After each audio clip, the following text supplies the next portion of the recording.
All right, this is fourth grade, Module 6, Lesson 7, and in this lesson, students are going to be modeling mixed numbers with hundreds, tens, ones, tenths, and hundreds. So we're really running the gamut, a big, long number. And we're going to be talking about expanded form, place value disks, and this time we're also going to introduce or reintroduce the place value chart. So let's get started on this.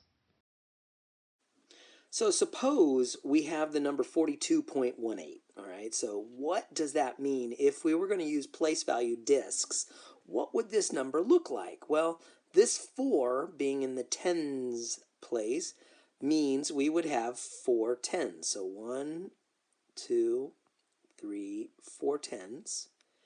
And this 2 being in the ones place means we would have 1, 2 ones. This 1 being in the tenths place means we would have a tenth. And then this 8 in the hundredths place, so this means 8 hundredths. So that would look like 1, 2, 3, 4, 5. I want to try and arrange this to look like that 10 frame. 5, 6, 7, 8. So there's our 8 hundredths. So we have 4 tens, 2 ones, 1 tenth, and 8 hundredths. So if we wanted to write that in expanded notation or expanded form, we would say, well, we have 4 copies of the 10 plus we have 2 copies of the 1 plus we have 1 copy of the tenth plus we have 8 copies of the hundredth. All right, so that's one way we could write it in expanded form. If we wanted to, we could do this as fractions. So that would be 4 copies of our tens plus 2 copies of our ones. Nothing changes there. But now we're going to have 1 copy of a tenth, so written as a fraction, plus 8 copies of our hundredth, and again written as a fraction. Now this time, if we want to write this number down here in our place value chart, it's pretty straightforward. You just kind of bring it straight down. So you'll notice the decimal place is right here. So we've got 4 tens, 2 ones, 1 tenth, and 8 hundredths, and of course there is our decimal point. And really what we want students to do is just be able to compare and contrast all of these numbers. And at this point it's a nice idea to also help students kind of recognize the classic line of symmetry that happens right here at the ones place. We want students to recognize tenths and tens. We want students to recognize hundredths and hundreds. So it's not exactly symmetry, but it's kind of like that idea. And that symmetry is happening around the ones place. So there is our symmetry going on. So down the road, when we know that thousands are over here, that we know on this side is going to be thousandths. All right, so as we're kind of expanding, that's a preview of 5th grade. So we're going to be connecting these place value disks with the unit form of the number, and then with, I guess down here, we're going to write the decimal numbers and the final decimal value right there. So we see we got 3 tens, so they say 3 tens. And what does 3 tens equal? Well, that's 30. Then we've got 4 tenths, and sure enough it says 4 tenths there. So what does that equal? That's 0.4. And then we have 2 hundredths written as 2 hundredths. And what does that look like in decimal form? That's going to be 0.02. And putting that all together for our total value, we've got 30 and 42 hundredths. So remember, that's 4 tenths and 2 hundredths, but that equals 42 hundredths. Remembering back to the area model, each of these tenths is a strip that could be cut into 10 hundredths, remember? So 4 tenths is 40 hundredths.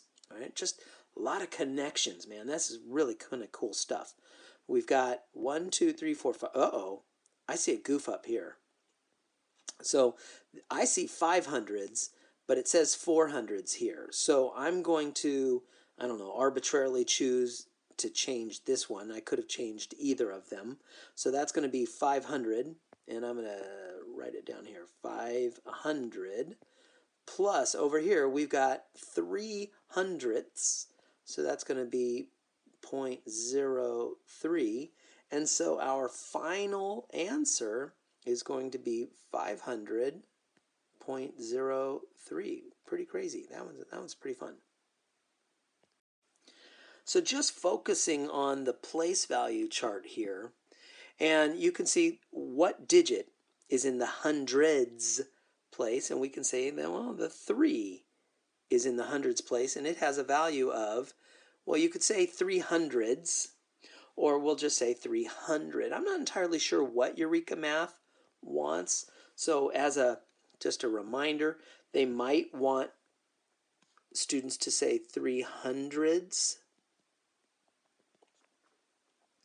instead of 300, the number. So I'm not entirely sure what they want, and really, mathematically speaking, it's not important one versus the other, although it's always nice to allow our students to recognize that these are kind of like the same thing, right?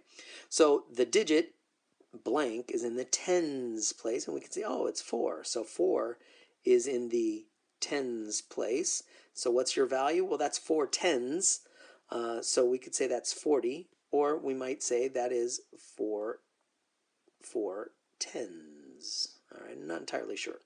And then what is in the tenths place? Well, we could see it's right there. It's the 1 is in the tenths place, and it has a value of.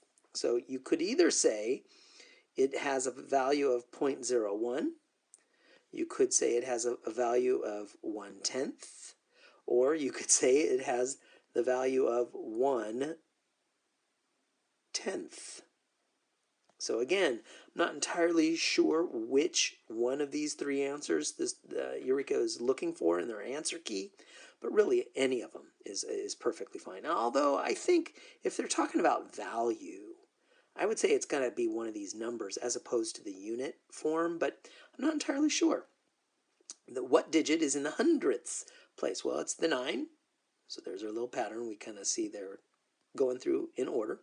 And it has a value of, well, a couple of ways we could write that. We could write 0.09.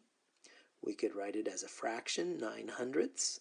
Or we could write it as in unit form, 9 hundredths.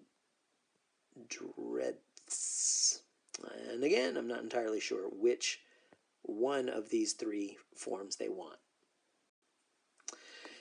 Now here, kind of putting it all together, you've got your decimal, we're going to give a fraction, we're going to do expanded form in fractions and expanded form in decimal notation. Gosh, we're just kind of putting it all together.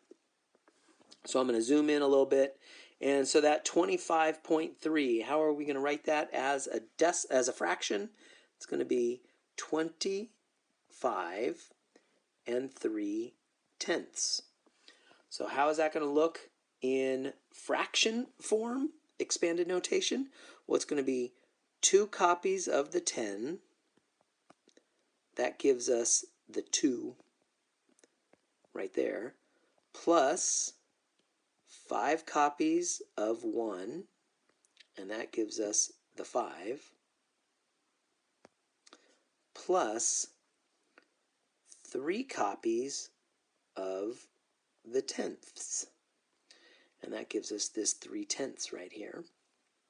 And if we wanted to kind of further refine that, that would be 20 plus 5 plus 3/10.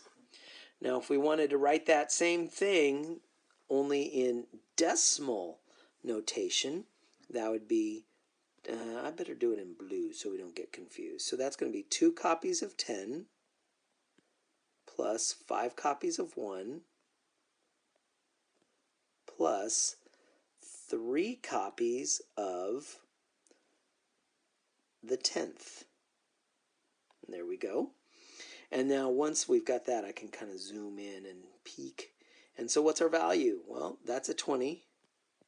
Right here is 5. So plus 5 plus, and then right here, that is going to be 0.3.